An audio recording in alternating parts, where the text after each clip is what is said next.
Hello प्यारे बच्चों। आज की वीडियो बहुत ही इंपॉर्टेंट है सीए फाउंडेशन के स्टूडेंट्स के लिए, क्योंकि आपका काम मैंने कर दिया है आसान।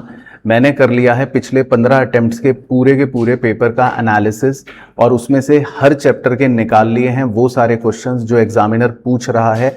और इस वीडियो के अंदर मैं सारे इंपॉर्टेंट टॉपिक्स भी बताऊंगा, पेपर पैटर्न भी बताऊंगा और ये भी बताऊंगा कि कौन से क्वेश्चन इस बार एग्जाम में मोस्ट एक्सपेक्टेड आपसे पूछ सकता है। तो देखो यहाँ पर मैंने पूरा एनालिसिस निकाल रखा है। इस एनालिसिस में आपको जाने की अब जरूरत नहीं है, वो काम मैंने खुद ऑलरेडी आपके लिए कर लिया है।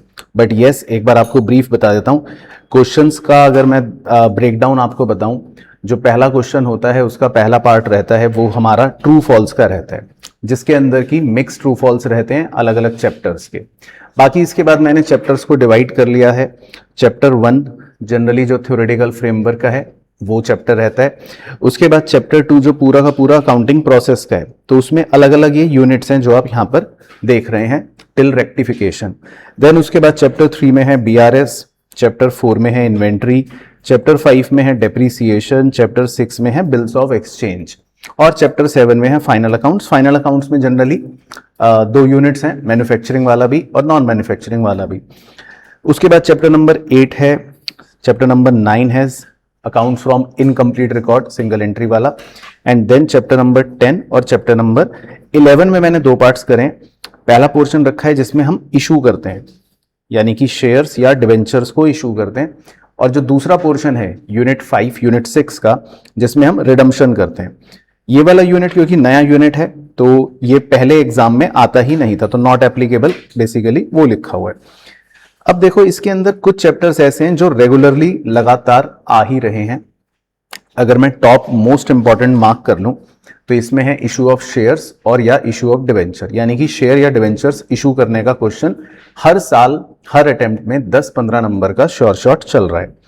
इसी तरह पार्टनरशिप के रीसेंट अगर मैंने पैटर्न देखे पिछले अटेम्प्ट के भी, पिछले से पिछले अटेम्प्ट के भी, तो इसके 2 क्वेश्चन श्योर शॉट आ ही रहे हैं 10-10 नंबर के, मतलब 20 नंबर का पार्टनरशिप पक्का श्योर शॉट आ ही रहा है। उसके बाद एनपीओ भी काफी हद तक रेगुलर है जो आता है, फाइनल अकाउंट्स भी रेगुलर है जो आता है, वेटेज कभी कभी कम ज्यादा हो जाती है। और इसके अलावा मॉड्यूल 1 से अगर मैं बात करूं तो डेप्रीसिएशन काफी रेगुलर रहता है, इन्वेंट्री और बीआरएस वेटेज थोड़ी सी कम ज्यादा रहती है। अब मैंने इसमें कुछ थोड़ा सा एनालिसिस अपना भी करा है, वो आपको बताऊंगा। मैंने ऑब्जर्व करा कि पिछले रीसेंट एग्जाम्स के अंदर कुछ टॉपिक्स ऐसे थे जो कवर कर लिए हैं, तो मुझे ऐसा लगता है कि इस बार एग्जाम में जो लेफ्ट आउट टॉपिक्स हैं उनके आने की संभावना, प्रोबेबिलिटी थोड़ी सी ज्यादा है। तो मैं आपको बता देता हूं एग्जैक्ट कि पेपर का पैटर्न, और मैं अगर स्टूडेंट होता तो मैं कौन से चैप्टर्स कौन से टॉपिक सबसे पहले कर रहा होता। देखो मेरे हिसाब से जो सबसे पहला क्वेश्चन है आपका 20 मार्क्स का, उसमें 3 पार्ट्स होते हैं। पहला पार्ट होता है ट्रू फॉल्स, वो 12 नंबर का है, वो तो हर चैप्टर में से किसी में से भी आ सकता है। दूसरा जो इसमें दूसरा जो क्वेश्चन है पार्ट बी, वो 4 नंबर का थ्योरी होता है। अब देखो इसमें ध्यान से सुनना, ये चैप्टर 1 से एक थ्योरी क्वेश्चन आता है 4 नंबर का। अब चैप्टर 1 में भी 6 यूनिट्स हैं अलग अलग, तो मैंने पैटर्न देखा कि उसमें वो हर यूनिट का क्वेश्चन एक बार रोटेशन में डाल देते हैं। तो इस हिसाब से मुझे ऐसा लग रहा है कि जो यूनिट 1 है या यूनिट 2 प्रिंसिपल्स का, और खासकर यूनिट 3, ये मुझे सबसे इंपॉर्टेंट लग रहा है, उसमें से क्वेश्चन पूछ सकता है। तो यूनिट 3 में आपको स्टार मार्क कर लो, इसको जरूर अच्छे से करना, जिसमें कैपिटल और रेवेन्यू एक्सपेंडिचर या रिसिप्ट्स के डिफरेंसेस कवर करवाता है। तो ये सबसे इंपॉर्टेंट टॉपिक रहेगा। बाकी थर्ड पार्ट ये भी एक 4 नंबर का रहता है, छोटा सा प्रैक्टिकल क्वेश्चन होता है जो जनरली चैप्टर 2 में से आता है। अब चैप्टर 2 में कभी वो जर्नल दे देते हैं, कभी सब्सिडरी बुक दे देते हैं, जैसे पिछले अटेम्प्ट में दिया था। तो मुझे इस बार लगता है कैश बुक आ सकता है, तो कैश बुक को थोड़ा सा आप फोकस करके जा सकते हो। तो ये पहला क्वेश्चन आपका 20 नंबर का हो गया कंपलसरी। उसके बाद जो क्वेश्चन नंबर 2 होता है वो जनरली मॉड्यूल 1 का ही होता है। अब उसमें 10-10 नंबर के 2 क्वेश्चन आते हैं। अब जनरली क्या होता है, या तो वो डेप्रीसिएशन का होता है, या बिल्स ऑफ एक्सचेंज का होता है, या बीआरएस का होता है, या इन्वेंट्री का होता है। इन 4 में से कोई भी 2 हो जाते हैं। अब रिपीटेटिवली पिछली 2-3 अटेम्प्ट्स के अंदर डेप्रीसिएशन या बिल्स ऑफ एक्सचेंज की वेटेज ज्यादा आ रही थी और बीआरएस और इन्वेंट्री की कम आ रही थी। तो मुझे ऐसा लग रहा है कि इस बार हो सकता है थोड़ा सा उल्टा कर सकते हैं। तो इन्वेंट्री सबसे पहले फोकस करूंगा मैं, क्योंकि मुझे ऐसा लगता है इसका क्वेश्चन तो 10 मार्क्स में आने की काफी हाई प्रोबेबिलिटी है। तो इसको अच्छे से कर लो, नहीं तो 5 का तो आएगा ही आएगा। और सेम विद बीआरएस भी हो सकता है 10 का आ जाए, नहीं तो 5 नंबर का तो आएगा ही आएगा। तो ये 2 चैप्टर आप जरूर अच्छे से अपने बना लो। बाकी थर्ड क्वेश्चन, कई अटेम्प्ट से जो पैटर्न चल रहा है उसमें एक होता है पार्टनरशिप का, और पार्टनरशिप में भी बार बार एडमिशन को रिपीट करते हैं। बट मुझे ऐसा लगता है कि इस बार एडमिशन कम रिटायरमेंट का एक क्वेश्चन होता है, जिसमें सेम क्वेश्चन में पार्टनर एडमिट भी हो रहा है और उसी के अंदर पार्टनर रिटायर भी हो रहा है। तो एडमिशन और रिटायरमेंट का जो कंबाइन क्वेश्चन है वो अच्छे से कर जाना, वो एक 10 नंबर का आता है। और बाकी एनपीओ तो हर बार आ ही रहा है रिपीटेटिवली, तो एक 10 नंबर का क्वेश्चन इसके अंदर से भी आ सकता है। तो क्वेश्चन 3 का पैटर्न ऑलमोस्ट फिक्स है, इसमें 2 पार्ट्स होंगे, पार्टनरशिप और एनपीओ। उसके बाद क्वेश्चन 4, ये भी अच्छा 20 नंबर का क्वेश्चन रहता है। इसमें पार्टनरशिप में इस बार मुझे तो काफी ज्यादा श्योरिटी लग रही है कि डिसोल्यूशन जरूर पूछ सकता है, क्योंकि एक अटेम्प्ट में पूछा रिटायरमेंट, अगले में पूछा डेथ, और डिसोल्यूशन 2 बार से नहीं पूछा है।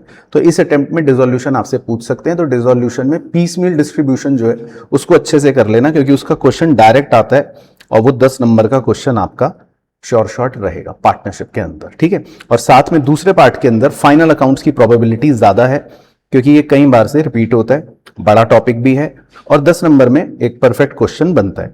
हालांकि 2-3 अटेम्प्ट्स के अंदर उसमें मैन्युफैक्चरिंग यूनिट नहीं पूछा, तो मुझे ऐसा लगता है एक सरप्राइज एलिमेंट हो सकता है इस बार, मैन्युफैक्चरिंग एंटिटी वाला पोर्शन आपसे पूछ सकते हैं, तो वो थोड़ा सा फोकस कर लेना।